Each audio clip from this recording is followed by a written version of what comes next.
आज की इस वीडियो में मैं आपको बताऊंगा भूगोल कक्षा 10 अध्याय 2 जल संसाधन। तो चलिए हम इसके बारे में आपको बताएंगे। इस चैप्टर के जितने भी नोट्स हैं, जितने भी इंपॉर्टेंट बातें हैं, साथ ही साथ क्वेश्चन आंसर है, 1 नंबरी से लेकर के 2 नंबरी 5 नंबरी सभी क्वेश्चन का आंसर मैं इस वीडियो में बताऊंगा। साथ ही साथ अगर आप ये वीडियो पूरी अंत तक देखते हैं तो आपको पीडीएफ लिंक कैसे डाउनलोड करना है, पीडीएफ को आप डाउनलोड कैसे कर सकते हो, उसका लिंक मैं आपको दूंगा। आप जो है वहां से जाकर के डाउनलोड कर सकते हैं सारे के सारे। बस आपको ये वीडियो पूरे अंत तक देखना है। अगर आप एसएससी आईएएस की तैयारी करते हैं तो आपको ये बाद में आकर पढ़ना पड़ेगा, इसलिए आप इसे अच्छी तरह से पढ़ें ताकि आप आगे जाकर भी जो भी आप जॉब करना चाहते हो उसमें भी आपको ये काम आ जाए। तो भूगोल कक्षा 10 अध्याय 2 का आज किस चैप्टर का नाम है जल संसाधन। अध्याय 2 चैप्टर का नाम है जल संसाधन। जल संसाधन की जितने भी इंपॉर्टेंट बातें हैं इस वीडियो में मैं आपको बताने वाला हूं। तो चलिए वीडियो को शुरू करते हैं, आपको बताते हैं। तो सबसे पहले नंबर पर आता है कि 20 में जल के आयतन का 20 में जल के आयतन का 96.5% भाग महासागरों में तथा केवल जो है 2.5% भाग जो है अलवणीय जल है। मतलब 20 में जितने भी जल है उस जल के आयतन का, जिस जल होता है उस जल के आयतन का 96.5% भाग जो है वह महासागर में है तथा केवल 2.5% भाग अलवणीय जल है जो हम लोग पीते हैं। महासागर का जल क्या होता है, खारा होता है, जो नमकीन टाइप का होता है, उस जल को हम लोग यूज नहीं कर सकते हैं। लेकिन जो 2.5% भाग जो अलवणीय जल है उसे ही हम लोग यूज करते पीने में। तो ये बहुत ही इंपॉर्टेंट बातें थी। आगे हम आपको और भी बताएंगे। इस तरह की बहुत सारे इंपॉर्टेंट नोट्स मैंने बनाया है जो आपको काम देगा, आपके एग्जाम के लेवल को मतलब बढ़ाएगा, आपके नॉलेज को भी बढ़ाएगा, साथ ही साथ आपके नंबर को भी ग्रो करेगा। भारत की अधिकतर नदियां विशेषकर सरिताएं प्रदूषण के कारण जहरीली धाराओं में परिवर्तन हो चुकी है। भारत की अधिकतर नदियां है जो भी क्या हो चुकी है, वो प्रदूषण के कारण जहरीली धाराओं में परिवर्तित हो चुकी है। उसमें जो है सरिताएं जो होती है, सरिताएं वो भी प्रदूषण के कारण जहरीली धाराओं में परिवर्तित हो चुकी है। तीसरे नंबर है नदी बेसिन। मुख्य नदी तथा उसकी सहायक नदियों द्वारा कुल सिंचित क्षेत्र है। नदी बेसिन क्या है, नदी बेसिन जो होता है मुख्य नदी तथा उसकी सहायक नदी जो होती है, ठीक है, तो सहायक नदियों द्वारा कुल सिंचित क्षेत्र होता है। ठीक है, नदी बेसिन क्या होता है, तो ये जो होता है मुख्य नदी तथा उस सहायक नदियों द्वारा कुल सिंचित क्षेत्र को नदी बेसिन कहा जाता है। नर्मदा बचाओ आंदोलन। नर्मदा नदी जानते हैं, नर्मदा बचाओ आंदोलन कब हुआ था, आप इसके बारे में क्या क्या हुआ था इसके बारे में बता दें कि नर्मदा नदी पर सरदार सरोवर बांध बनाने के विरोध में चला गया यह आंदोलन था। ठीक है, नर्मदा बचाओ आंदोलन जो था ये क्यों हुआ था, क्योंकि नर्मदा नदी पर सरदार सरोवर बांध बनाने के विरोध में यह चलाया गया था आंदोलन, जिसे नाम दिया गया था नर्मदा बचाओ आंदोलन। पालर पानी क्या है, पालर पानी ब्यूटी पार्लर नहीं है, यह पालर पानी है। राजस्थान के कुछ भागों में वर्षा जल का सबसे शुद्ध रूप होता है। वर्षा जल का सबसे शुद्ध रूप जो होता है उसे हम पालर पानी कहते हैं। देखिए ब्यूटी पार्लर, तो ब्यूटी मतलब सुंदर, पार्लर मतलब अच्छा करना, तो वहां से भी ब्यूटी मतलब सुंदर होता है, पार्लर मतलब अच्छा करना होता है। यहाँ पर भी पार्लर का मतलब वही है, यानी राजस्थान के कुछ भागों में वर्षा जल का सबसे शुद्ध रूप जो होता है उसे हम पालर पानी कहते हैं।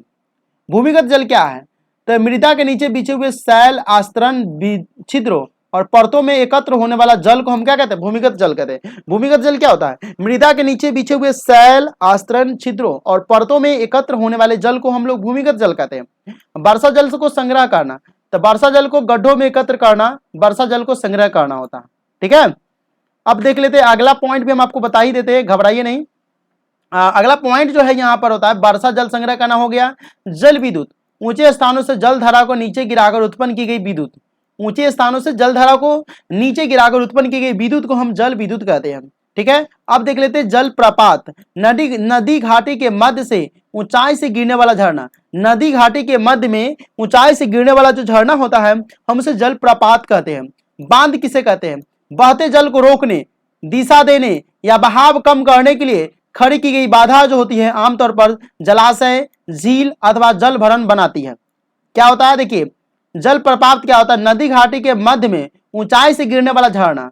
बांध, या देखिए बांध बहते जल को रोकने, दिशा देने या बहाव कम करने के लिए खड़ी की गई बाधा है जो आमतौर पर जलाशय, झील अथवा जल भरण बनाती है। अगला हम देख लेते हैं बहुउद्देशीय परियोजनाएं। नदियों पर बांध बनाकर एक बार में अनेक उद्देश्यों को प्राप्त करने का प्रयत्न किया जाता है, उसे हम बहुउद्देशीय परियोजनाएं कहते हैं। नदियों पर बांध बनाकर एक बार में अनेक उद्देश्यों को प्राप्त करने का प्रयत्न किया जाता है, हम उसे बहुउद्देशीय परियोजनाएं कहते हैं। अब देख लेते हैं बहुराष्ट्रीय कंपनियां, वे कंपनियां जिनके उद्योग संस्थान एक से अधिक देशों में कार्य करते हैं तथा अनेक देशों में पूंजी निवेश करते हैं तथा अधिक लाभ अर्जित करते हैं, हम उसे बहुराष्ट्रीय कंपनियां कहते हैं। बहुराष्ट्रीय कंपनियां का मतलब आप समझ गए होंगे कि एक से अधिक स्थानों पर अपना कार्य करता है, अनेक अनेक जगहों पर देश में अपना पूंजी निवेश करता है और उससे अधिक लाभ प्राप्त करता है, उसे हम बहुराष्ट्रीय कंपनियां कहते हैं। बांस ड्रिप सिंचाई प्रणाली, बांस होता है, बांस ड्रिप सिंचाई प्रणाली किसे कहते हैं? नदियों व झरनों के जल को बांस के बने पाइप द्वारा एकत्रित करके सिंचाई करना और बांस ड्रिप सिंचाई कहलाता है। नदियों और झरनों के जल को, मान लीजिए कि गांव देहात में ऐसे तरह होता है कि नदी और झरनों के जो जल होता है उसको बांस के बने पाइप जो होता था पहले यूज होता था, बांस के बने पाइप का यूज मैंने देखा है, पहले यूज होता था, बीच में से उसको जो गिल्ली टाइप का मतलब जो कटली टाइप का रहता था उसको हटा देता था और उसे फाड़ करके हटा देता था, उसको फिर तार से बांध देता था और वो एक पाइप की तरह काम हो जाता था। पहले पाइप नहीं था तो इसी पाइप का यूज करके लोग जो होता है वो पानी एक जगह से दूसरी जगह भेजा करता था, लेकिन आजकल तो ये देखने को मिलता ही नहीं, देखने को क्या सुनने को भी कहीं नहीं मिलता है। बांस ड्रिप सिंचाई प्रणाली जो होता है ये नदी और झरने के जल को बांस के बने पाइप द्वारा एकत्रित करके सिंचाई करना और बांस ड्रिप सिंचाई कहलाता है। यहां तक जो चैप्टर की इंपोर्टेंट बातें थी मैं आपको बता दिया हूं। अब मैं आपको बताने वाला हूं अति लघु उत्तर प्रश्न, यानी 1 अंक वाले जो भी प्रश्न होते हैं उस सारे के सारे प्रश्न का क्वेश्चन भी है और आंसर भी है। घबराइए नहीं, वीडियो के साथ बने रहिए, वीडियो को अंत तक देखिए। आपको इस चैप्टर के जितने भी प्रॉब्लम है, जितने भी कंफ्यूजन है, सारे के सारे प्रॉब्लम कंफ्यूजन को इस वीडियो में दूर किया जाएगा और इस चैप्टर को आपको पढ़ने के बाद अच्छे नंबर आएगा। इस चैप्टर से लगभग 5 नंबर के आसपास के क्वेश्चन पूछे जाते हैं, तो 5 नंबर के आप चाहते हैं कि अपने सोशल साइंस वाले यानी सामाजिक विज्ञान वाले जो नंबर होते हैं उसमें हमें नंबर 5 नंबर जोड़ना है, तो ये वीडियो आपके लिए काफी कारगर होगा। तो सबसे पहले हम देख लेते हैं विश्व में कुल जल के आयतन का मनुष्य के उपयोग के लायक कितना जल है। मैंने आपको सबसे फर्स्ट लाइन में बताया था कि विश्व में कुल जल के आयतन का मनुष्य के उपयोग के लायक कितना जल है। आप लोग नीचे कमेंट करके बताइए, जल्द से जल्द आप लोग नीचे कमेंट करके बताइए। मैंने आपको जस्ट बताया था और इसीलिए मैंने नोट्स पढ़ा देता हूं ताकि आप नोट्स पढ़ने के बाद जो है आप इस जो क्वेश्चन आंसर है उसका आंसर आप खुद से दे सकेंगे, इसलिए मैं आपको नोट्स पढ़ा देता हूं। तो चलिए हम इसका आंसर भी आपको बता दें। तो सबसे पहले मैं आपको बता दूं कि आंसर पहला नंबर का आंसर तो सब आपको बताने की जरूरी नहीं था, लेकिन फिर भी मैं आपको बता देता हूं। चलिए क्या करा कि 20 में कुल जल के आयतन का, 20 में कुल जल के आयतन का मनुष्य के उपयोग के लायक कितना जल है। तो देखिए फर्स्ट लाइन अगर आप ऊपर जाएंगे तो 20 में जल के आयतन का इतना इतना भाग महासागरों में, केवल 2.5% भाग अलवणीय जल है जो मनुष्य के लायक है। क्या है? जो मनुष्य के लायक है। ठीक है, समझ में आ गया। चलिए आगे हम देख लेते हैं। उसके बाद है भारत का कौन सा राज्य है जहां छत वर्षा जल संग्रह ढांचों का निर्माण आवश्यक कर दिया गया है। तो मैं आपको बता दूं कि ये जो है तमिलनाडु है। ठीक है, और यहां पर मैं आपको बता दूं कि 1 नंबर है, उसके बाद 2 3 4। तो देखिए मैं आपको बता दूं कि 20 में कुल जल के आयतन का तो हम आपको बता ही दिए। भारत का कौन सा राज्य जहां छत वर्षा जल संग्रह ढांचों का निर्माण आवश्यक कर दिया गया है। तो मैं आपको बता दूं कि यहाँ पर अगर आप गूगल पर भी सर्च करेंगे तो आपको यहाँ पर देखने को मिलता है तमिलनाडु राज्य भर में पानी संग्रह करना अनिवार्य कर दिया गया, और इसका आंसर भी आपको देख रहे हैं यहाँ पर दिया हुआ तमिलनाडु। तो इसका आंसर सिर्फ आपको जो है यहाँ पर तमिलनाडु मिलेगा। ठीक है, ये तमिलनाडु ही इसका आंसर होगा, 2 का सिर्फ तमिलनाडु है। और ये जो देख रहे हैं तीसरा नंबर का आंसर है, ये 1 नंबर 2 नंबर 3 नंबर जो पॉइंट है तीसरा का आंसर है। तो तीसरा नंबर क्वेश्चन में आपको बता देते हैं। तीसरा नंबर क्वेश्चन आप यहाँ पर देख सकते हैं कि स्वतंत्रता के पश्चात भारत में बहुउद्देशीय परियोजनाओं को प्रारंभ करने का मुख्य उद्देश्य क्या था। तो स्वतंत्रता के पश्चात भारत में बहुउद्देशीय परियोजनाओं को आरंभ करने का मुख्य उद्देश्य क्या था। तो तीसरे नंबर का आंसर आपको बता दे, यह था कृषि तथा ग्रामीण अर्थव्यवस्था का विकास करना, औद्योगिकरण में तेजी होना और शहरी अर्थव्यवस्था का विकास होना, ये 3 इसके कारण थे। ठीक है, अब हम देख लेते हैं 14 नंबर क्वेश्चन जो कह रहा है कि गुल अथवा कुल क्या है। गुल अथवा कुल क्या है। तो देखिए गुल अथवा कुल क्या है, तो मैं आपको बता दूं कि गुल अथवा कुल क्या है। तो मैं आपको बता दूं यहां पर देखिए पश्चिमी हिमालय में पर्वतीय क्षेत्रों में बहिकाओं को, पश्चिमी हिमालय में पर्वतीय क्षेत्रों में बहिकाओं को गुल अथवा कुल उसी को कहा जाता है। तो गुल अथवा कुल किसे कहते हैं। तो पश्चिमी हिमालय में पर्वतीय क्षेत्रों में बहिकाओं को गुल अथवा कुल कहते हैं। अब देख लेते हैं 5वें नंबर क्वेश्चन, खादिन और जोहर क्या है। खादिन और जोहर क्या है, 5वें नंबर क्वेश्चन है। मैं आपको बता दूं कि खादिन और जोहर क्या है। तो शुष्क तथा अर्ध शुष्क क्षेत्रों में वर्षा जल को एकत्र करने के लिए बनाए गए गड्ढे होते हैं। क्या होते हैं, ये बनाए गए गड्ढे होते हैं। क्या होते हैं, खादिन और जोहर क्या है। तो शुष्क अर्ध शुष्क क्षेत्रों में वर्षा जल को एकत्र करने के लिए बनाए गए गड्ढे होते हैं, जिसे हम क्या कहते हैं, जिसे कहते हैं खादिन और जोहर कह सकते हैं। ठीक है, अगला हम आपको बता दें छठा नंबर क्वेश्चन, भारत के ऐसे क्षेत्र का उदाहरण दे जहां पर्याप्त मात्रा में वर्षा होती है फिर भी जल की कमी नहीं रह जाती है।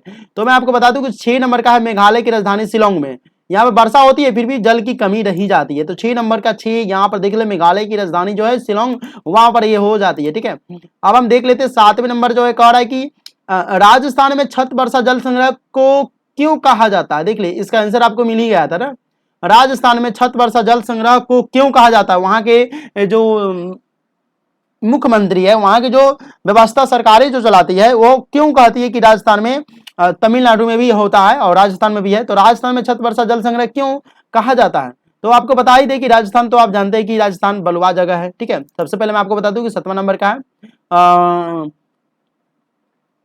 यहां पर देखिए ये जो देख रहे हैं कि 7 नंबर का, राजस्थान में छत वर्षा जल संग्रह को क्यों कहा जाता है, तो कहा जाता है इसका कारण है टाका, टाका के कारण यहां पर कहा जाता है। ठीक है, अब आपको बता दें कि एक के साथ और अब आपको बता दें कि जल दुर्बलता के 2 कारण लिखे, तो जल दुर्बलता के 2 कारण जो हो जाएगा यहाँ पर आपको बढ़ती जनसंख्या की बढ़ती आवश्यकता और जल का असमान वितरण। ठीक है, बढ़ती जनसंख्या की बढ़ती आवश्यकता और जल का असमान वितरण जो होता है, ये इसका 2 कारण है। ठीक है, चलिए हम आपको अगला बता दें, 9 नंबर के कह रहा है कि टिहरी परियोजना किस राज्य में किस नदी पर बनाया गया है। टिहरी परियोजना किस राज्य में किस नदी पर बनाया गया है, तो दोनों का आंसर हो जाएगा आपको यहाँ पर टिहरी परियोजना उत्तराखंड में भागीरथी नदी पर बनाया गया। बहुत इंपॉर्टेंट क्वेश्चन है, कई बार एग्जाम में पूछा गया हुआ है। मैं आपको वीवीआई क्वेश्चन है उसको मैं टिक लगा देता अपने, ये देख रहे वीवीआई क्वेश्चन है, कई बार एग्जाम में पूछा गया है कि टिहरी परियोजना, भारत के टिहरी परियोजना किस राज्य की किस नदी पर बनाया गया हुआ है, तो ये जो है उत्तराखंड राज्य के भागीरथी नदी पर बनाया गया। 10वें नंबर है सलाल परियोजना किस नदी पर तथा किस राज्य में निर्मित है। सलाल परियोजना, तो मैं आपको बता दूं जम्मू और कश्मीर में चिनाब नदी पर निर्मित है। सलाल परियोजना जम्मू और कश्मीर में चिनाब नदी पर यह निर्मित है। अब देख लेते हैं अगला क्वेश्चन, घबराइए नहीं, वीडियो के साथ बने रहिए। आपको मैं बता दूं अब जो है मैं आपको लघु उत्तरीय प्रश्न बताने वाला हूं कि वर्षा जल संग्रह क्या है। भारत के विभिन्न भागों में वर्षा जल संग्रह की 2 विधियों को लिखे। ये क्वेश्चन है आपका कि वर्षा जल संग्रह है क्या, भारत के विभिन्न भागों में वर्षा जल संग्रह की 2 विधियों को हमको लिखना है।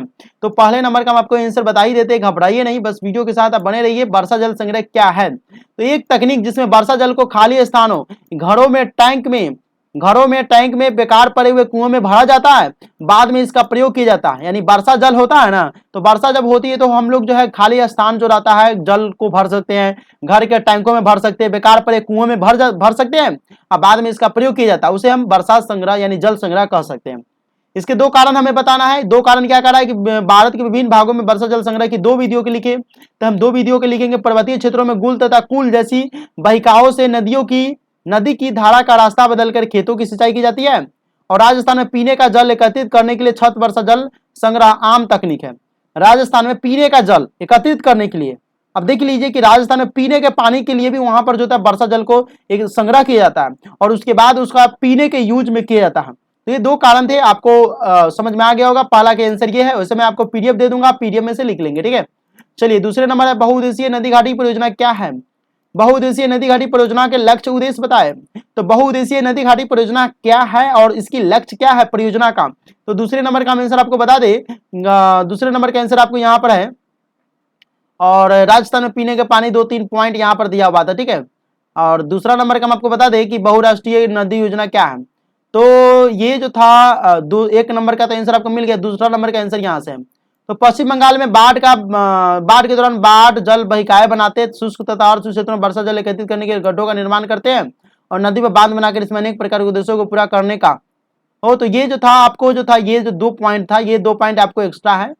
1 का ही दो कारण लिखना था, लेकिन यहाँ पर 2 पॉइंट एक्स्ट्रा दे दिया गया है। ठीक है, तो ये 1 का ही आंसर था। तो 2 का आंसर कौन है, तो 2 का आंसर यहाँ से। ठीक है, यहाँ से क्वेश्चन क्या कर रहा है कि बहुउद्देशीय नदी घाटी परियोजना क्या है, बहुउद्देशीय नदी घाटी परियोजना के लक्ष्य उद्देश्य क्या है। तो नदी पर बांध बनाकर इसमें अनेक प्रकार के उद्देश्यों को पूरा करना बहुउद्देशीय नदी घाटी परियोजना कहलाता है, यानी कहते हैं। इसका उद्देश्य क्या था, इसका उद्देश्य यहाँ से आप 2 नंबर आंसर लिख सकते हैं। इसीलिए कहते हैं कि वीडियो देखिए, वीडियो में अगर आप नहीं देखेंगे तो पीडीएफ आपको कभी कभी प्रॉब्लम हो जाएगा, और मैं कभी कभी ऐसा आप जानबूझ के कर दूंगा ताकि आप लोग वीडियो को देख सके, आपको समझ में आ जाएगा। आप लोग वीडियो नहीं देखते, नोट्स लेकर के बनाने लगते, उसको याद करने लगते, जब तक समझेंगे नहीं तब तक कुछ होने वाला नहीं है, क्योंकि एग्जाम में आपको समझ कर ही जाएंगे तो नंबर अच्छा होगा। तो इसका उद्देश्य क्या था? तो जल विद्युत उत्पादन, सिंचाई करना, घरेलू व औद्योगिक जल आपूर्ति करना, नौचालन व पर्यटन करना, बाढ़ नियंत्रण करना, मछली पालन करना।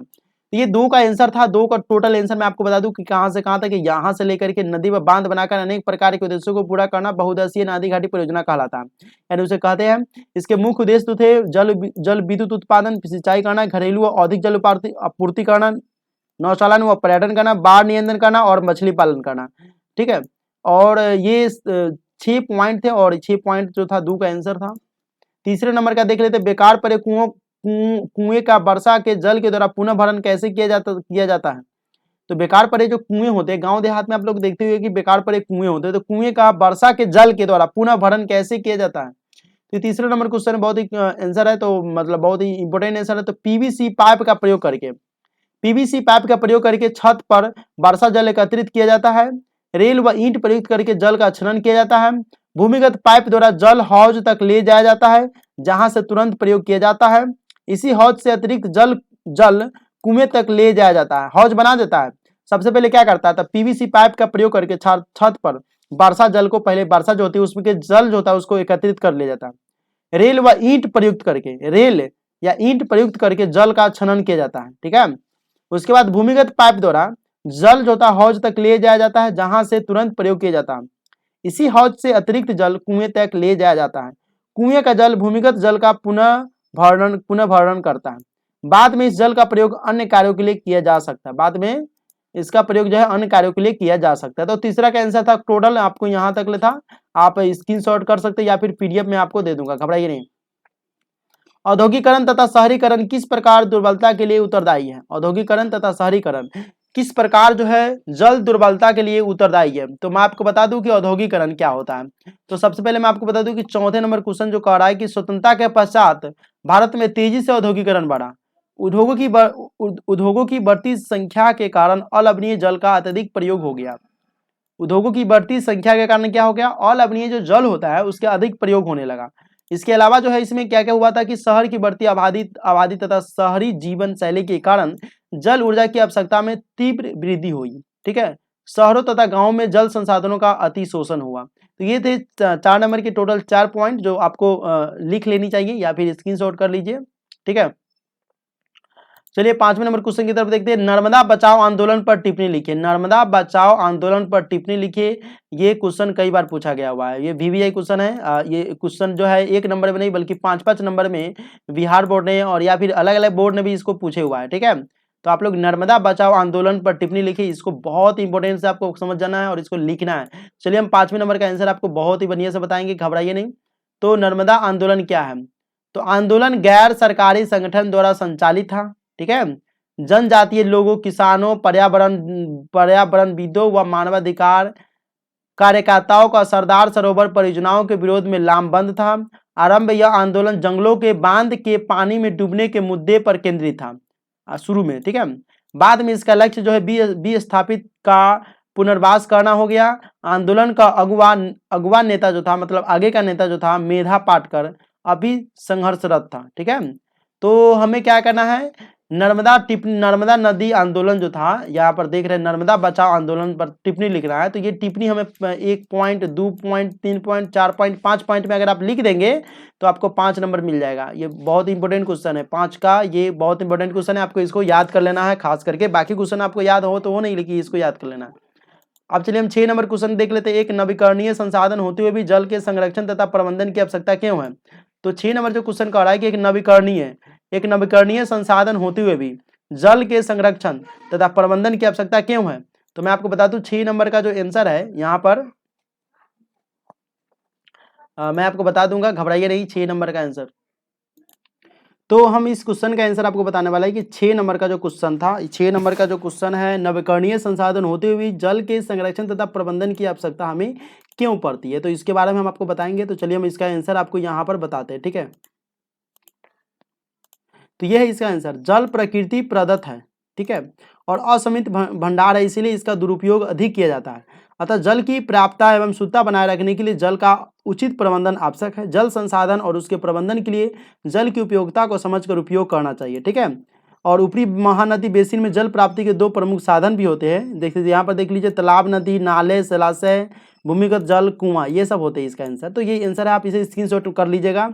इसका आंसर जो है पीडीएफ में नहीं है, इसलिए मैं इतना देर छोड़ दे रहा हूँ, इसे आप स्क्रीनशॉट जरूर कर लीजिए। पीडीएफ में इसका आंसर आपको नहीं मिलने वाला है, इसलिए आपको वीडियो देखना पड़ेगा। वीडियो अगर आप नहीं देखते हो तो पीडीएफ डाउनलोड करने के बाद भी आप कुछ क्वेश्चन का आंसर नहीं जान पाएंगे। ठीक है, मैंने ये जानबूझकर किया था ताकि आप लोग वीडियो को देखें। वीडियो देखते नहीं है, रट कर याद करेंगे, आपको कुछ आएगा नहीं और मेरा वीडियो बनाने का भी मकसद खत्म हो जाता। तो चलिए मैं आपको यहाँ पर अब इसका आंसर तो दे दिया हूँ। अगला क्वेश्चन देख लेते हैं, परंपरागत। यहाँ पर देख लेते हैं परंपरागत, जो देख रहे हैं यहाँ पर 7वें नंबर का क्वेश्चन मैं यहाँ पर ले लेता हूँ। परंपरागत वर्षा जल संग्रह की किन किन पद्धतियों को आधुनिक समय में अपनाकर जल दुर्बलता की समस्या से छुटकारा पाया जा सकता है। तो इसका आंसर मैं आपको बता दूँ, 7 नंबर के यहाँ पर है, क्या करके, तो छत वर्षा जल संग्रह करके, ठीक है, गुल अथवा कूल के द्वारा, बाढ़ जल बहिकाई के द्वारा, गड्ढे बनाकर, खादिन करके, टैंक अथवा टंका करके, और बांस ड्रिप सिंचाई प्रणाली करके हम इस समस्या से छुटकारा पा सकते हैं। 7 नंबर का आंसर था कि छुटकारा कैसे पाया जा सकता है। तो ये 7 नंबर का 7 पॉइंट है, ये 7 पॉइंट से हम इसे बता दिए हैं। ये 7 पॉइंट अगर आप लिख लेते तो आपको मिल जाएगा, इसका आंसर आपको पीडीएफ में मिल जाएगा। जवाहरलाल नेहरू ने बांधों को आधुनिक भारत के मंदिर क्यों कहा। बांधों से होने वाले सभी लाभों की सूची बनाई है। तो 8 नंबर का आंसर हम आपको बता देते हैं, घबराइए नहीं। यहाँ पर है बांधों से लाभ और बांधों की सूची। तो देखिए, बांधों से लाभ होता है सिंचाई करने में, विद्युत उत्पादन करने में, घरेलू तथा औद्योगिक आवश्यकता हेतु जल आपूर्ति करने में, बाढ़ नियंत्रण, मनोरंजन तथा पर्यटन करने, मनोरंजन तथा पर्यटन होने में, और मत्स्य पालन करने में भी इसकी होती है। तो 6 नंबर 8 नंबर का ये आंसर आपको है। ठीक है, इसलिए उसको भारत के आधुनिक भारत के मंदिर कहा जाता है। ठीक है, अब 9 नंबर देख लीजिए कि भारत जो है यहाँ पर जो है हमारे देश में जल का अभाव दिन प्रतिदिन क्यों बढ़ता जा रहा है, कारणों को सूची तैयार करें। तो 9 का आंसर जो है हम आपको बता देते हैं, सॉरी ये 9 का आंसर था। ठीक है, और ये 8 का जो आंसर है, सॉरी यहाँ पर जो है 8 का आंसर भी आपको नहीं है। ठीक है, मैं आपको दूंगा 8 का आंसर। तो देखिए, इस वीडियो में जो मैं आपको बताया हूँ पीडीएफ मैं आपको देने वाला, उसमें 8 नंबर का भी आंसर आपको नहीं है और 7 नंबर का भी आंसर नहीं है। तो दोनों का मतलब 7 नंबर को तो बता दीजिए, यानी 6 नंबर का और 8 नंबर का आंसर पीडीएफ में आपको नहीं मिला है। तो 6 नंबर 8 नंबर के लिए वीडियो तो आपको देखना पड़ेगा। तो जवाहरलाल नेहरू ने बांधों को आधुनिक भारत के मंदिर क्यों कहा, बांधों से होने वाले लाभों की सूची बनाइए।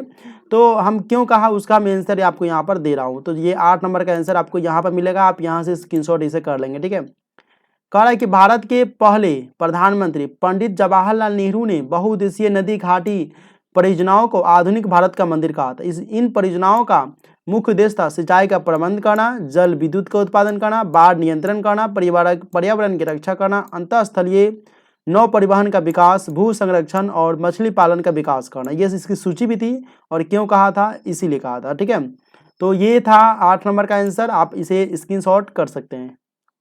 चलिए हम अगला नंबर देख लेते हैं, 9 नंबर। हमारा देश में जल का अभाव दिन प्रतिदिन क्यों बढ़ता जा रहा है, कारणों की सूची तैयार कर रहे हैं। तो इसका आंसर है 9 नंबर का, यहाँ पर है, यहाँ पर भारत मानसूनी जलवायु का देश, कई बार मानसून असफल हो जाने से जल का अभाव बढ़ रहा है। सिंचाई के जल की मांग में तीव्र वृद्धि हो रही है। औद्योगिक क्रियाओं के कारण भूमिगत जल स्तर का गिरना और शहरीकरण की गति में वृद्धि के कारण जल संसाधनों का बढ़ता दबाव और बढ़ती जनसंख्या की आवश्यकताओं को पूरा करने के कारण। तो ये 9 नंबर जो क्वेश्चन देख रहे हैं, हमारे देश में जल का अभाव दिन प्रतिदिन क्यों बढ़ता जा रहा है, ये इसका आंसर था। वैसे मैं आपको बता दूं कि 8 नंबर का जो क्वेश्चन था इसका सूची तैयार करने के लिए कहा गया था। तो सूची तैयार करने में बांधों से जो लाभ होने वाला है वो सूची यहाँ पर ये तैयार हुआ था। ठीक है, 8 नंबर का आंसर था कुछ भाग, लेकिन इसमें से कट गया था। ठीक है, तो चलिए हम आपको बता दें 9वां नंबर का तो मैं आपको बता दिया। ठीक है, अब 10वां नंबर का देख लेते हैं कि भारत के रेखा मानचित्र पर निम्न को दर्शाइए। भाखड़ा बांध, सरदार। तो ये क्वेश्चन आपको VVI है, इसलिए आप इसे बढ़िया से देख लीजिए, ये क्वेश्चन कई बार पूछा गया हुआ। ठीक है, VVI। ठीक है, तो इसको मैं यहाँ पर आंसर दे रहा हूँ, आप पीडीएफ में आपको मिल जाएगा, इससे घबराइए नहीं, इसका आंसर मैं आपको पीडीएफ में देने वाला हूँ। ठीक है, तो मैं इसे छोटा कर देता हूँ थोड़ा, और इसका आंसर यहाँ पर है। ठीक है, 10वें नंबर का दर्शाया गया यहाँ पर है, ये फिगर है आपका। ठीक है, और छोटा कर देता हूँ, आप देख सकते हैं। जो पीडीएफ डाउनलोड नहीं कर सकते हो, मैं यहाँ पर आपको बता दूँ थोड़ा, ये पूरा आप स्क्रीनशॉट कर सकते हो, उसे पीडीएफ में आपको मिल जाएगा। देखिए डबल करेंगे तो ऐसे मिलेगा आपको। ठीक है, ऊपर में आपको यहाँ पर पाकिस्तान दर्शाना है, मुख्य नदियाँ चीन। ठीक है, उसके बाद यहाँ पर देखिए बांग्लादेश, म्यांमार, भूटान देश को दर्शाना है। उसके बाद नीचे आना हीराकुंड, नागार्जुन। ठीक है, लक्षद्वीप, श्रीलंका और भारत, अंडमान निकोबार, मट्टू, कावेरी नदी, पेरियार। तो इस टाइप से आपको दर्शाना है। तो ये चैप्टर यहीं पर ख़त्म हो रहा है। आशा करता हूँ कि वीडियो में जितने भी क्वेश्चन आंसर बताए, नोट्स बताए हैं और इस चैप्टर के जितने भी भूगोल कक्षा 10 के अध्याय 2 का जल संसाधन के बारे में आपको बताया है वो आपको अच्छा लगा होगा। PDF डाउनलोड कर लीजिएगा डिस्क्रिप्शन में। वीडियो अच्छा लगा है तो नीचे कमेंट करके बताइएगा। वीडियो को लाइक करें और चैनल को सब्सक्राइब जरूर करें।